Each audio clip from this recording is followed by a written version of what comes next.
15 మతం 1. మతములు ఆయా మతాల వారి సిద్ధాంతాలంటే గురువుకు వ్యతిరేకత ఉండేది. సిద్ధాంతాల సంఘర్షణలో హతులయ్యేది మనుషులే అనేవాడాయన.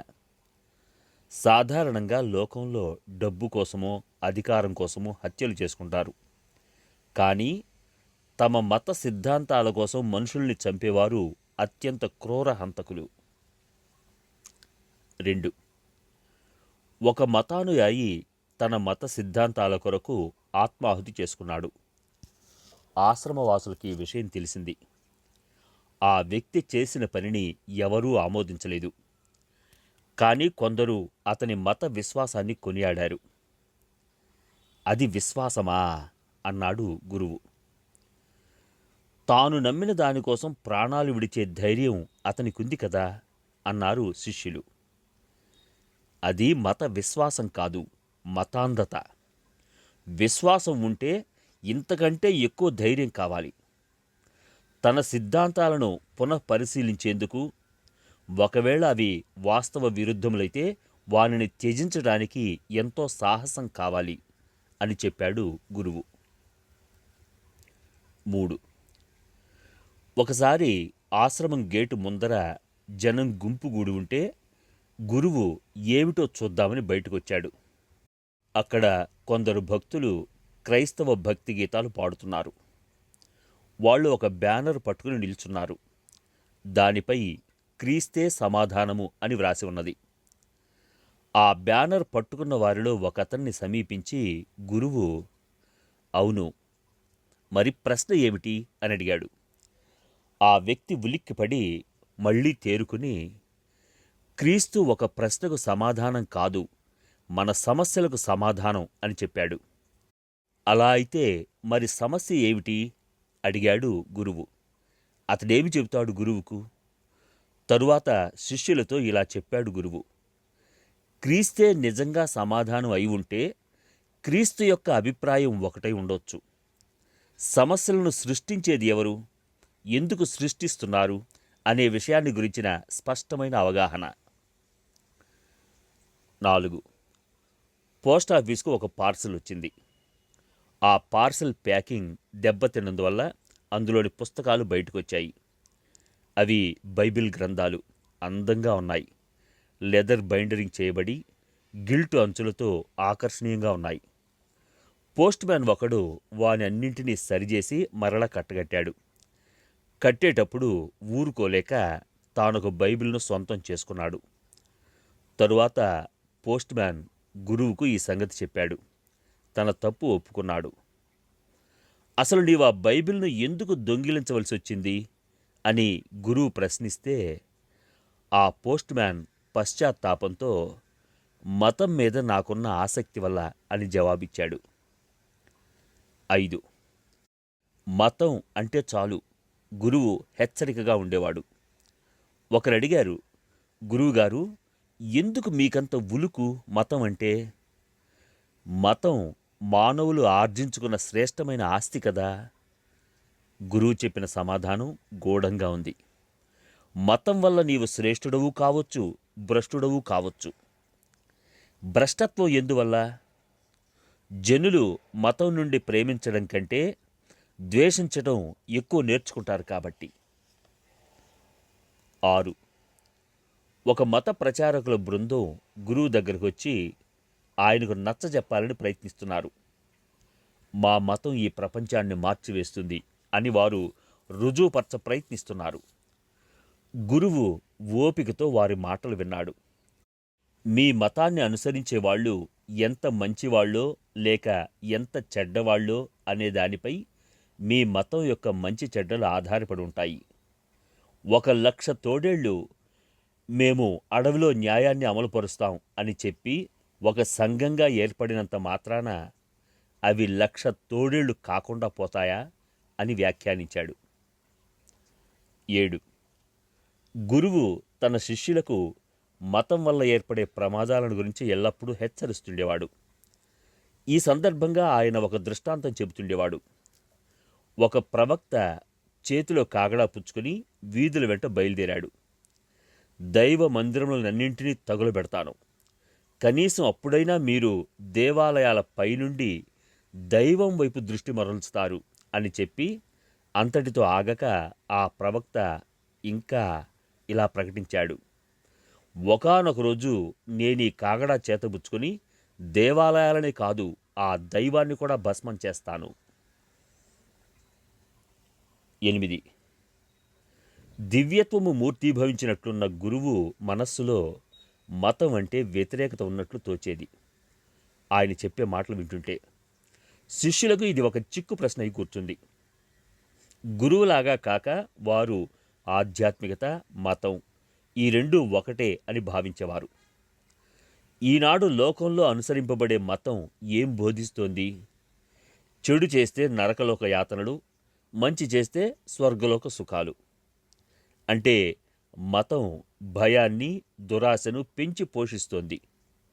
ఆధ్యాత్మికతను ధ్వంసం చేయటానికి ఈ రెండింటినీ మించినవి ఇంకేముంటాయి అని వివరించాడు గురువు శిష్యులకు. 9. నీవు సాధించదలుచుకున్నది ఏమిటి అని గురువు అడిగాడు ఒక మత ప్రచారకుణ్ణి. మరణం లేని జీవనం అన్నాడతను.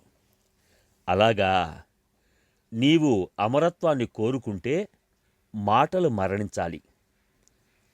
మీ అభిప్రాయం ఏమిటో నాకు అవగతం కాలేదన్నాడా ప్రచారకుడు. నీవు మాటల మాయాజాలంలో చిక్కుకుని గిలగిలలాడుతూ నిన్ను నీవు పోగొట్టుకున్నావు. నీవు శబ్దాలను భుజిస్తున్నావు, శబ్దాలతో తృప్తిపడిపోతున్నావు. నీకు కావలసింది శబ్దజాలం కాదు, సద్వస్తువు. ఆహార పదార్థాల పట్టి నీ ఆకలిని తీర్చదు. మత సూత్రాలు నీ తృష్ణను చల్లార్చలేవు. 10. 2 వ్యక్తులు మతం మార్చుకున్నారు. ఒకడు కరిగి నీరై దైవంలో కలిసిపోయాడు. ఇంకొకడు తడిసి ముద్దయి దైవానికి భారమైనాడు అని చెప్పిన గురువును వివరణ కోరారు శిష్యులంతా. గురువు నజ్రుద్దీన్ కథ ఒకటి చెప్పాడు. ముల్లా నజ్రుద్దీన్ గాడిదపై ఉప్పు బస్తాలు వేసుకుని మార్కెట్కు వెడుతున్నాడు. దోవలో నది అడ్డం వచ్చింది. గాడిద నదిలో ఈదుకుంటూ వెళ్లేసరికి ఉప్పు అంతా కరిగిపోయింది. అవతలి ఒడ్డుకు చేరగానే గాడిదకు బరువు లేదు. అది సంతోషంతో గిరికీలు కొట్టింది. నజ్రుద్దీన్కు కోపం వచ్చింది. ఆ తరువాత మరలా సంతకు వెళ్ళేటప్పుడు అతను గాడిద మీద గుడ్డల మూటలు వేశాడు. గాడిద నదిలో ఈదసాగింది. గుడ్డలు తడిసి బరువు అధికమై అది దాదాపు మునిగినంత పనైంది. నీకు బాగా బుద్ధి వచ్చి ఉండాలి. నీటిలో ఈదినప్పుడల్లా నీ మీది బరువు తగ్గుతుందనుకుంటావా లేకపోతే అనన్నాడు గాడిదను చూసి. 11. ప్రతి మతస్థుడు తన మతమే గొప్పదని వాదిస్తాడు. అంతేకాదు, అందుకు తగిన తర్కాలు, సాక్ష్యాలు తెచ్చి నీ ముందుచుతాడు. మనం చేయవలసింది ఒకటే, అతని తర్కం ముందు తలవంచటం. అతను చూపించిన రుజువులను బట్టి అతన్ని అనుసరించటం. ఇలా చెప్పి గురువు మత ప్రచారకులను ఆట పట్టిస్తుండేవాడు ఒక దృష్టాంతంతో. పారిస్ నగరంలో తత్వశాస్త్రాచార్యుడు ఒక ఆయన తానే ప్రపంచంలో అందరికంటే గొప్ప వ్యక్తిని ప్రకటించుకున్నాడు. తన విద్యార్థుల ఎదుట దీనిని ఈ క్రింది విధంగా రుజువుపరిచాడు. ఈ ప్రపంచంలో అన్ని జాతుల కంటే గొప్ప జాతి ఏది? ఫ్రాన్స్, నిస్సందేహంగా అన్నారు విద్యార్థులంతా. ఫ్రాన్స్లో అన్నింటికంటే గొప్ప నగరం ఏది? ప్యారిస్. ఇందులో అనుమానం ఏముంది? ప్యారిస్ నగరంలో అన్నింటికంటే గొప్పది, పవిత్రమైనది అయిన స్థలం ఏది? విశ్వవిద్యాలయం. విశ్వవిద్యాలయంలో అన్నింటికంటే గొప్ప విభాగం ఏది? తత్వశాస్త్ర విభాగం. తత్వశాస్త్ర విభాగాధిపతి ఎవరు? ఇంకెవరు? మీరే, మీరే అని చెప్పారు ముక్త కంఠంతో విద్యార్థులు. 12. ఒక గొర్రెల కాపరి గొర్రెలను కాచుకుంటుండగా దారిని పోయే వ్యక్తి చూచి, నీ గొర్రెల మంద చక్కగా ఉందయ్యా, ఈ గొర్రెలు రోజు ఎంత దూరం నడుస్తాయి అని అడిగాడు. ఏవి, తెల్లవా నల్లవా అని అడిగాడు ఆ గొర్రెల కాపరి. తెల్లవి. తెల్లవి 4 మైళ్ళు నడుస్తాయి దాదాపు. మరి నల్లవి? నల్లవి కూడా అంతే. రోజు నీ గొర్రెలు ఎంత గడ్డి తింటాయి? ఏవి, తెల్లవా నల్లవా? తెల్లవాటి సంగతి చెప్పు. తెల్లవి రోజు ఒక్కొక్కటి 4 కిలోల గడ్డి తినవచ్చు. మరి నల్లవి? నల్లవి కూడా అంతే. ఏడాదికి ఎంత ఉన్ని ఇస్తాయి నీకీ గొర్రెలు? ఏవి, తెల్లవా నల్లవా? తెల్లవి. తెల్లవి ఒక్కొక్కటి సుమారు 6 కిలోల ఉన్ని ఇస్తుంది. మరి నల్లవి? నల్లవి కూడా అంతే. ఆ దారిని పోయే వ్యక్తికి గొర్రెల కాపరి వేసే ఎదురు ప్రశ్న వింతగా తోచింది. ఏమయ్యా, నేను ప్రశ్న అడిగినప్పుడల్లా గొర్రెలను తెల్లనివి నల్లనివి అని విభజిస్తున్నావే, ఏమిటి కారణం? అయ్యా, అది సహజం. తెల్లనివన్నీ నావి, అందువల్ల. ఓహో, అలాగా, చెప్పమే. మరి నల్లనివి? నల్లనివి కూడా నావేనండి అన్నాడా గొర్రెల కాపరి. ఈ కథ చెప్పి గురువు ఇలా వ్యాఖ్యానించాడు. మానవ మస్తిష్కం మతాల పేరిట మనుషుల్ని మూర్ఖంగా విభజిస్తుంది. ప్రేమించడం నేర్చుకుంటే అంతా ఒకటిగా కనిపిస్తారు. రమణ బోధ. ఆ పరమ సత్యం అత్యంత సరళము. స్వస్థితిలో ఉండటం, మరే ఇతరము కాదు. చెప్పవలసింది ఇంతకంటే ఏమీ లేదు. కానీ ఈ సరళత్వమును బోధించేందుకు చూడండి, ఎన్ని మతాలు, ఎన్ని సంప్రదాయాలు, ఎన్ని పద్ధతులు, మరలా ఎన్ని కలహాలు వానిలో వానికి. ఇదెంత ఆశ్చర్యకరమైన విషయం! ఎంత దయనీయమైన స్థితి ఇది! క్రైస్తవులను చూడండి. ఒక సామాన్య క్రైస్తవుడికి దేవుడు ఎక్కడో పరలోకంలో ఉన్నాడని, అసహాయుడవై నీవాయనను చేరుకోలేవని చెప్పకపోతే నచ్చదు. ఆ భగవంతుడి క్రీస్తు ఒక్కడికే తెలుసు.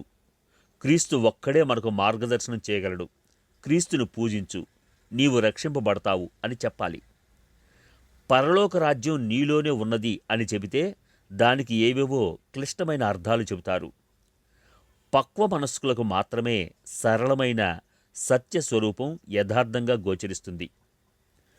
భగవాన్ శ్రీ రమణ మహర్షి చెప్పిన మాటలు ఇవి.